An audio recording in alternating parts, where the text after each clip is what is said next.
olunur. Ən yaxşı vasitə mətbuat və mediadır. Yəni onun kütləsi çoxdur. Yəni sizə də köməkdir ki, həm o adamların haqqını verməlisiniz, həm də sizə köməkdir ki, siz də daha az vaxt sərf edərək bu hesabatınızı verirsiniz. İnsanların da içərisində hansısa bir hisslər qalmırlar. O da bilir, məlumatı olur və s. İndi o gedirsiniz, görüşürük, edirik, bu tamam başqa məsələ.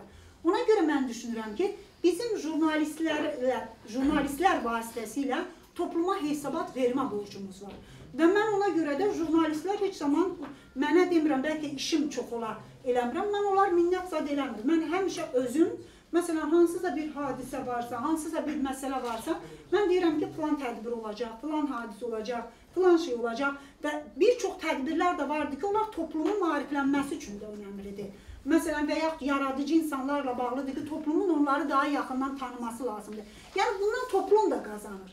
Ona görə də mən yəni buna bir özümün işimin bir hissəsi kimi də baxıram. Yəni, baxmıram ki, ay, belə deyək, bu lazımlıdır. Yəni, mən bunu belə dərk edərək eləyirəm ki, bəli, bu lazımlıdır. Cəmiyyətdə hansısa, çünki bizim olduğumuz yerlər, əgər parlamentdə hansısa məsələni danışırıqsa, bu demək ki, hansısa bir məsələnin ətrafındadır. O adam bilməlidir. Axı, bu onun həyatına da toxunur. O bilməlidir ki, mən nə mövqe qoydum onunla bağlı. Mənim düşüncəm nədir? Mənim seçmənim bilməlidir ki, məsələn, filan məsələ ilə bağlı onu təmsil edən millət vəkilinin fikri nədən ibarətdir? Və ya ölkənin xarici siyasətindən filan məsələ ilə bağlı onu təmsil edən millət vəkili nə düşünür? Mən də bunu istəyirdim həmişə. Mən də bilmə haqqım var ki, nədir bu? Mən bunu bilmək istəyirəm. Və insanların da o haqqına hörmətlə yanaşıram və media ilə işi işimin bir hissəsi sayıram. Yəni, hansısa əlavə bir şey deyil, işimin bir hissəsi sayıram ki, həm hesabat verirəm, həm də cəmiyyətdə bir 10 adamın, 15 adamın bundan bir yararlana bilməsi varsa, bundan müsbət qoy yararlansın. Ayaq üstədir, görək səni.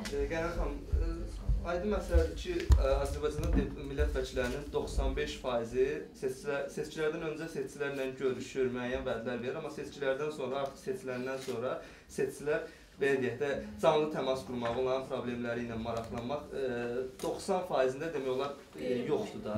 Yəni, bax, siz seçkilərlə görüşürsünüzmü? Əsas problemlər nədir? Məsələn, başınıza gələn maraqlı bir hadisəni deyə bilər, sizmiş ki, məsələn, qəfildən getmişsiniz, nəsə hadisə ilə qarşılaşmışsınız, o problemi həll eləmək yönümündə hansısa təlimat vermişsiniz və yaxud da vaxt maraqlı. Əlimdən gəldiyi qədər görüşürəm.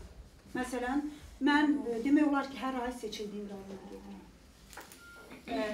Gedirəm, insanları dinləyirəm. Burada köməkçilərim var. Yəni, parlamentdə məktublarımızın hesabatı var. Yəni, rəsmi ki, biz nə qədər məktub alırıq, nə qədər o məktublar əsasında yazışma aparırıq, yəni müxtəlif instansiyalarla canlı təmasları hər zaman edirəm. Yəni kəndlərimə gedirəm, hansısa məsələlər olar, bura gəlir, qəbul edirik və təbii ki, onları narahat edən, maraqlandıran çox problem var. Yəni problemlər var ki, öz həllini tapır, yavaş-yavaş problemlər var ki, hələ öz həllini gözləyir. Bəzən bizim müdaxiləmiz nəyisə tezləşdirir. Bəzən hansısa məsələdə çox da yardımcı ola bilmirik, amma ən önəmlisi odur ki, bir-birimizdən çalışaraq nələrsə etmək istəyirik. Yəni, onlar özlərinə qarşı laqeydlik istəyirlər, ən önəmli məsələ. Mən bütün problemləri həll edə bilirəm desəm, yalan deyərəm. Mənim də həll eləmədiyim məsələlər olur. Eləsi var, obyektiv səbəbdən eləyə bilmirəm. Yəni, orada mənim belə deyək, qarışmam və ya o işin xarakter elədir ki, onun istədiyi nəticəni siz ona verəməzsiniz. Çünki ədalət onun yanında deyil. Elə də məsələ var, subyektiv səbəblərdən gücüm çatmayıb, eləyə bilmədiklərində olur. Amma ən vacib şey eləmək istəmişəm ki, onlar laqeyd olmayım. Yəni, onlar görsünlər ki, mən onları dinləyirəm, eşidirəm və nədəsə yardımcı olmağa çalışıram. Bu insanlara mənə elə gəlir ki, ən çox lazım olan da budur. Onlar istəyirlər ki, siz eşitsinlər ki, siz onların dinləyirsiniz və onları üçün nə hiss eləmək istəyirsiniz onların məsələsini.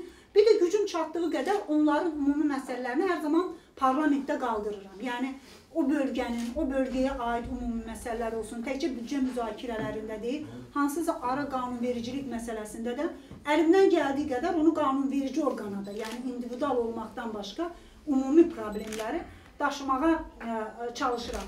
Amma daha çox eləməliyəm. bunu dərk edirəm ki, daha çox eləməliyəm, daha çox da eləyə bilərəm.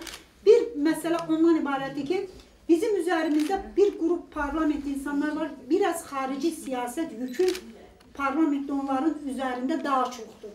Yəni biz beynəlxalq əlaqələr komissiyası üzvləri olaraq bu xarici siyasətlə bağlı məsələlərdə daha çox getməli oluruq, danışmalı oluruq.